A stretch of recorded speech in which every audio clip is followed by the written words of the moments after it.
Hello, Happy New Year, and welcome to another episode of Investigators in Cars Drinking Coffee. I'm your host, Mark Murnan, president of Complete Legal Investigations. This is my wife and partner. Happy New Year. Happy New Year, Wendy Straw Murnan. Certified paralegal, licensed private investigator. I'm vice president of Complete Legal Investigations. You're the boss. Okay. Even better. Titles mean nothing. They do. She came to work I'm for the me real about. boss. She came to work for me about 15 years, 16 years ago. You came to work for me. Oh my. And I've been working for her ever since. That's right. Anyway, just wanted to touch base with y'all and wish you all a happy new year, and hope that it was healthy, happy that you stayed off the highways on New Year's Eve. We call that amateur night, so we don't go out. But today we wanted to cover a topic which I think is relevant to a lot of people in looking into the profession as private investigators, and that is, what's the difference between a process server and a private investigator? Okay. A process server and a private investigator. Maybe people don't even know what a process server is. That's a good question. What does a process server do? They serve legal documents on people, Right. Complaints, subpoenas, things like that. These are served on defendants, Witnesses, people who are parties to a lawsuit. people that have to be somewhere at a certain time. That's right. That's or right. answer it within so many days. There you go. It's a complaint. It's the initiation of a lawsuit is to get service on the defendant. Summons is issued by the plaintiff. In criminal cases, it's issued by the state, and that's in the form of an indictment. But we're talking mainly civil cases here. Yeah. And process servers fill a very important, critical role in the civil justice system because they provide the paperwork that starts the process of beginning the pursuit of justice. Yeah. You could not proceed without process servers. And we have many, many friends who are process servers, and we work with them quite closely. Yes. Now, but there is a lot of private investigators who do both, correct? Correct. Yeah. Correct. Yes. And we have never really engaged in process service, and there are two essential reasons, and I think I'd like to make the distinction this way. Is the distinction between a process server and a private investigator is not capability or character, but it's really a form of, and I think I've made some notes here, it's assignments and economy. So the difference between a PI and a process server is that they fulfill two different roles. And I think a lot of investigators lose money because they try to do both. Yes. And not often to their own success, sometimes their own detriment. Right. So now, what's our experience been? What do you see as the chief distinction how process servers build their business?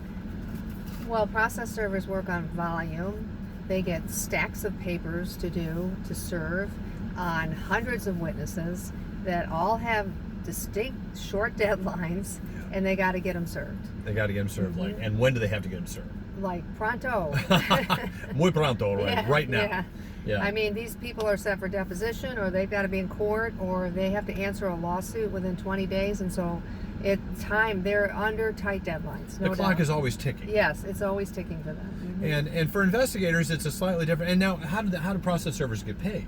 They get paid by the paper they serve, by 1, 2, 3 today. We get paid for 3 papers. It's transactional. Yes. Purely transactional. Yes. You serve a paper, you file that return of service with your invoice. Correct. It's so much to serve a summons. Yeah, and most of these times are flat rated.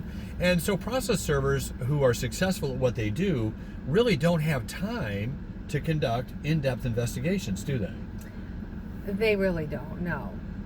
Now, if you're a busy process server, you've got a stack of, you might start the day with 20 papers. If you can get 15 of them served, I mean, you've made your business that day very profitable. Some of them are easy service because a lot of times it's medical offices, businesses, and those are a piece of cake. Those are easy peasy. They're open 9 to 5. They've got someone designated there to receive paperwork. A registered agent there is supposed to get the paperwork. You go in, you do, and bang, $40, $50, whatever the going rate is. Right. And as investigators, but we don't operate on that kind of assignment. We don't have those kinds of assignments. No. And the economics are different, aren't they? Yes. How do we bill? We bill by the hour. No, we bill by the hour. Yeah. The cases are usually, and I don't want to say that they're better or worse. It's just a different form of the work. Yes. We're conducting interviews. We're conducting research. 2 different animals. Two different animals, two different aspects of the criminal justice system. Right. And as investigators, I found that when we first start, I think this is a tendency when you're a PI, you want to get business in the door any way that you can. So you'll start serving process service, but then when you have interviews, or if you're an investigator who does surveillance, well, you're at one location for 6 to 8 hours. Yeah. You don't have time to run around and do papers. Yeah. So there is a distinction. Now, where do we find our attorney clients making mistakes in this regard? I don't know. Where do we find them? Well, they think that a process server is an investigator. Oh, yes. Yeah, I mean that's I didn't really want to say that. Okay. Well, they're trying to save money. They think, well, hey, go find this guy. Yeah. But think about the economics now. A process server who's got 15 papers to serve, and if your witness or defendant, if the guy you're trying to serve or the woman you're trying to serve is hard to find, where does that paper go on the process server stack? I would say the bottom. It goes to the bottom of the pile. And that's why, as an attorney, if you're trying to get someone served who's hard to find, and your process server can't get the job done, call complete legal investigation. Well, call a competent private investigator who is skilled at conducting locate investigations and has the resources, frankly. Right. Because it costs money to find people. It takes time to find people. There's nobody he can't find. That's not true. There are people we can't find, but we know somebody everywhere. I don't know everybody, but I know somebody everywhere. But we've kind of built a rapport, and that's how we work with process servers, isn't it? Yeah. We have a wonderful process server that we work with. He is just dynamite. And we work together as a team. Yeah, and our job really is to find people for him to do the service. I don't do the service myself. There have been instances where I've had to locate somebody particularly difficult, but I always bring a registered process server with me, a licensed process server with me. Why don't you do it yourself? Well, oftentimes because I don't want there to be any confusion. First of all, I don't have You're not a process server. I'm not a process server. I'm a private investigator. But I will sometimes accompany, or one of my investigators will accompany the process server to identify the individual. Because oftentimes in these hard to find cases, we don't even know what the defendant looks like.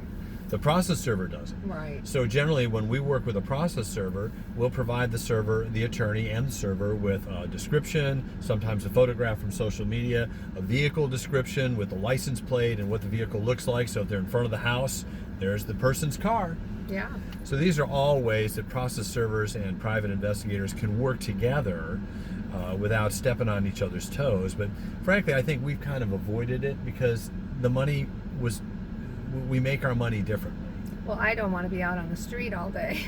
I'm doing research most of the time. We're out doing interviews today together, but normally I'm not. I don't want to be out on the street all day. Yeah, and a process server makes his money or her money by going to different locations and serving. And again, it's just a different structure. It's not a distinction on character or capability. It's a difference between economics and assignments. Yes. And I think that's really important to keep the distinction made. If you're a private investigator who's trying to do both, I wish you luck. But I would hazard a guess that you're going to favor one towards the other. Yes.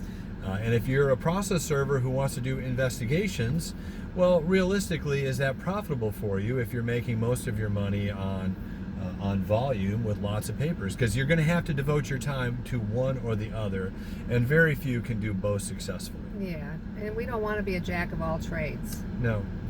And frankly, I think you have to do a lot of volume because sometimes. In particular in process service business, you want the business where you want the papers where the businesses are open 9 to 5, and you just have to drop them off. That can be very lucrative. Yeah. So anyway, that's just our thoughts on the difference between process servers and private investigators. We'll probably visit this again sometime in the future. But in the meantime, we certainly want to make sure that you're aware that we are still offering. We have a couple of these left. These may be, in fact, the last 2 of our cool coasters. You want to make sure you get these, sign on as a new subscriber, and send us your mailing address. We'll be happy to ship a couple off to you. We appreciate those of you who have become subscribers and have received our coasters.